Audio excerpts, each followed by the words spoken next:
السلام علیکم ورحمۃ اللہ وبرکاتہ نحمده ونصلي على رسوله الكريم أما بعد فأعوذ بالله من الشيطان الرجيم بسم الله الرحمن الرحيم رب اشرح لي صدري ويسر لي أمري واحلل عقدة من لساني يفقهوا قولي رب زدنا علما اللہم فقہنا فی الدین آمین۔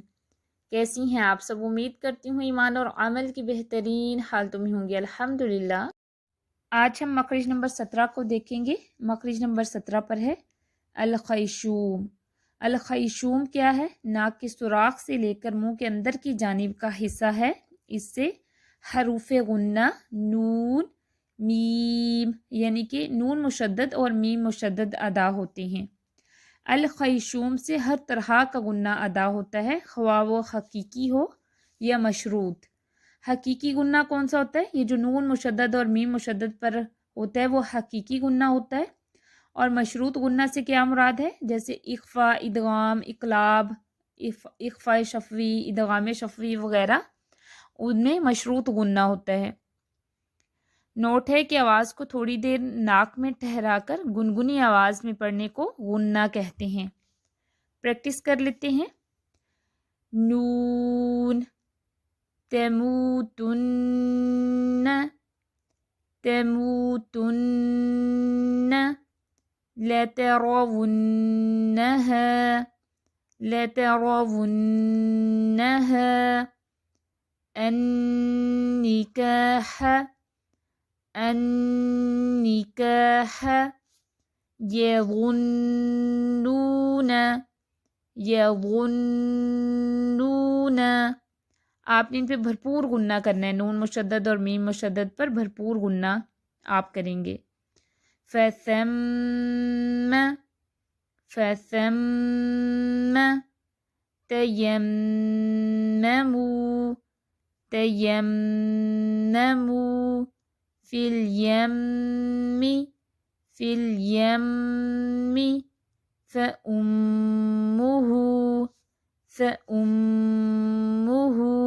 آپ نے ان کی اچھے سے پریکٹس کرنی ہے۔ اللیل وما وسق والقمر اذا اتسق لتركبن طبقا عن طبق فما لهم لا يؤمنون وإذا قرئ عليهم القرآن لا يسجدون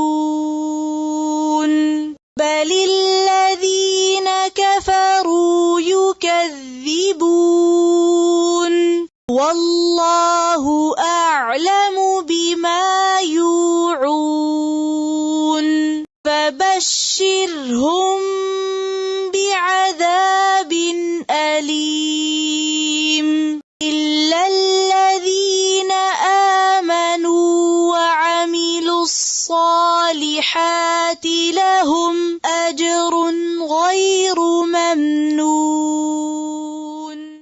اس ویک کا آپ کا ہوم ورک ہے، سوال نمبر 1 ہے الخیشوم کیا ہے؟ الخیشوم کی وضاحت کریں۔ سوال نمبر 2 ہے الخیشوم سے کون سے حروف ادا ہوتے ہیں؟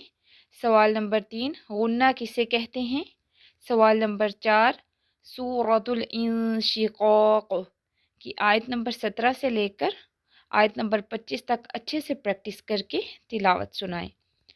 اوکے، سبحانک اللہم وبحمدک اشہد ان لا الہ الا انت استغفرک واتوب الیک۔ السلام علیکم ورحمۃ اللہ وبرکاتہ۔